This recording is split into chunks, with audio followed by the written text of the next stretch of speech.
Insulin resistance and intermittent fasting. What's that all about? These are two terms that are thrown around a lot when it comes to diabetes and weight loss and keto and so forth. Today we're going to make sense of them and see how they fit together. Coming right up. I'm Dr. Ekberg. I'm a holistic doctor and a former Olympic decathlete. And if you want to truly master health by understanding how the body really works, make sure that you subscribe and hit that notification bell so that you don't miss anything. Insulin resistance and intermittent fasting. What are they and how do they fit together? So first of all, insulin resistance. What is insulin? Insulin is a hormone that helps you get your energy, the glucose, out of the bloodstream and into the cell. That's the purpose. So when you eat things that raise blood sugar more, then your body makes more insulin. So the more carbs, the more sugar you eat, the more insulin your body produces to get that sugar out of the bloodstream and into the cell. This is one of the driving factors of insulin resistance, because when it's balanced, when you don't eat too much carbs and you don't eat all the time, then the body raises the blood sugar and the insulin, but then the blood sugar comes down and the insulin comes down, and your body gets time to burn off the fuel that you ate since the last meal, and you stay insulin sensitive. But if you eat too much carbs and you eat too frequently, now there is a whole lot of excess energy. That excess energy has to be stored.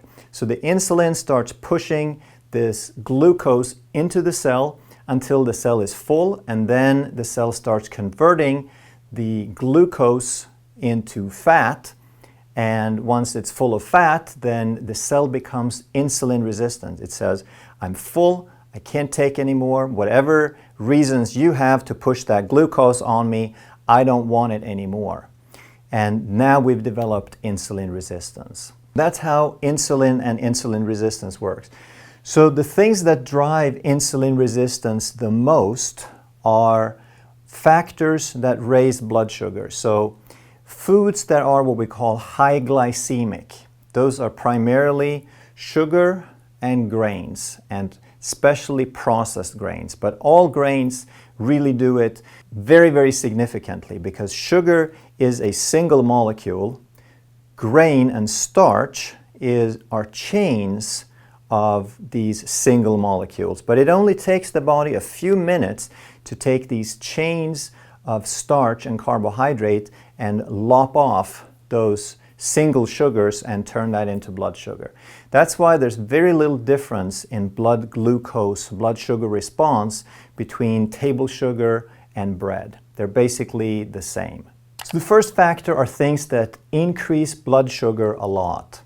The second factor are things that increase liver congestion. When that insulin starts stuffing the cell full of fuel, the cell has to burn off that fuel before it's ready for more. And there's one sugar in particular, and that's called fructose. You may have heard of high fructose corn syrup. Well, table sugar is 50% glucose and 50% fructose, but high fructose corn syrup is more than 50% fructose. And what does fructose do? Well, fructose can only be metabolized, can only be processed by one type of cell in the body, and that's the liver. And the liver is the metabolic organ of the body. It's the chemistry factory. So anything chemical or metabolic that happens in the body for processing, it probably happens in the liver. And when we have a lot of fructose, large volumes of this one sugar that can only be processed in the liver, now the liver gets very, very quickly overwhelmed because it's a small organ relative to the rest of the body.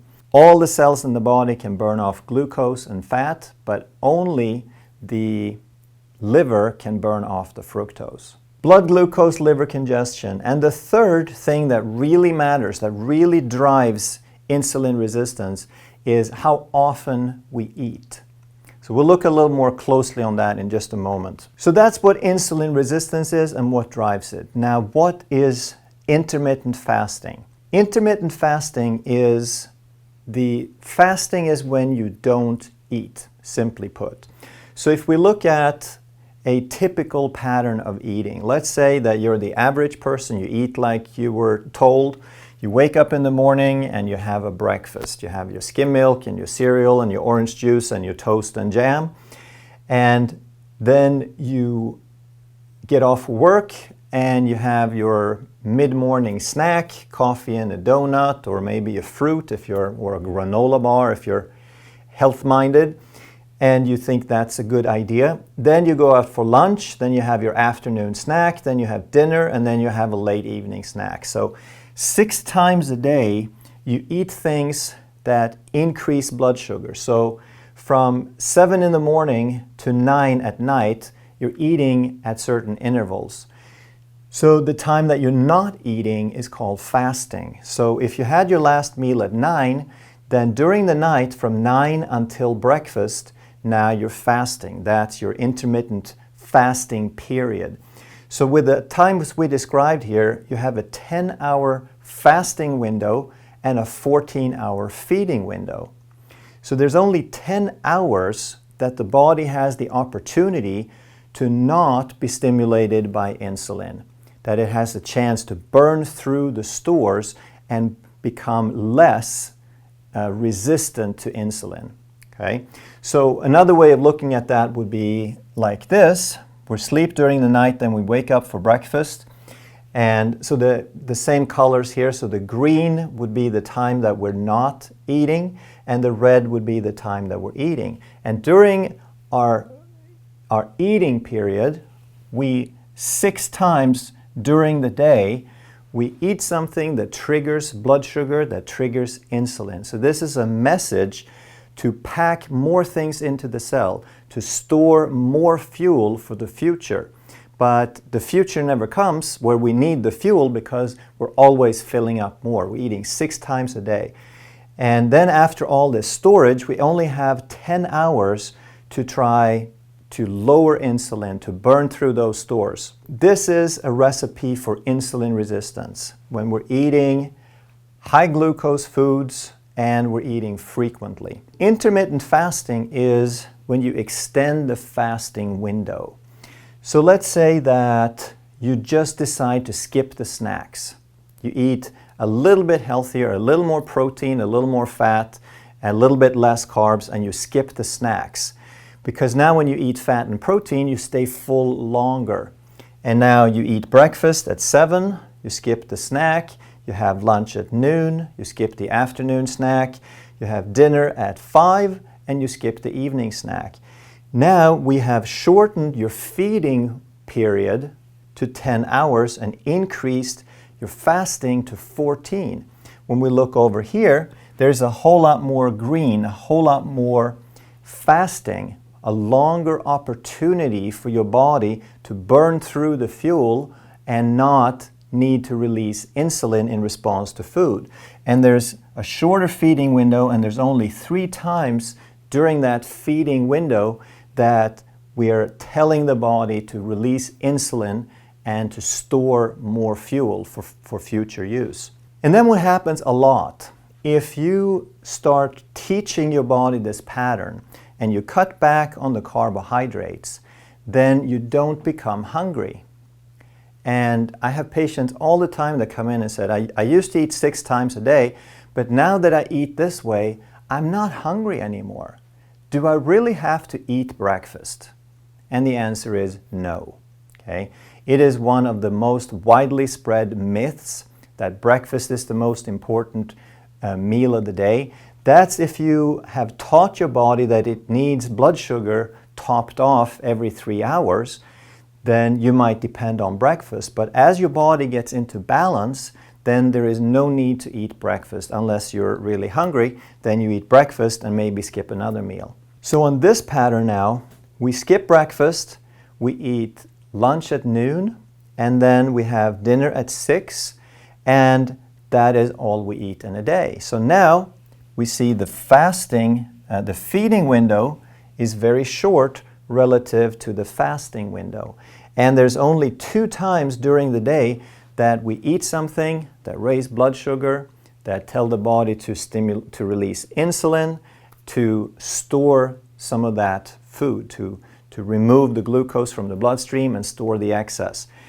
But there's less and less excess because there's a longer fasting window. So not only does this help with weight loss, that's why the low carb and the intermittent fasting groups are getting so popular, because finally people are reversing insulin resistance and they are losing weight with no effort. And of course, insulin resistance isn't just about weight gain, it is also about diabetes and a whole host of degenerative diseases. So by using intermittent fasting, we are helping ourselves in all those areas. So intermittent fasting is about eating less frequently, eating fewer meals. That's what it means. And if you think about it, if carbohydrates stimulate blood sugar and insulin, then low carb stimulates less blood sugar, results in less blood sugar, and stimulates less insulin. But even less than that is zero carbohydrate.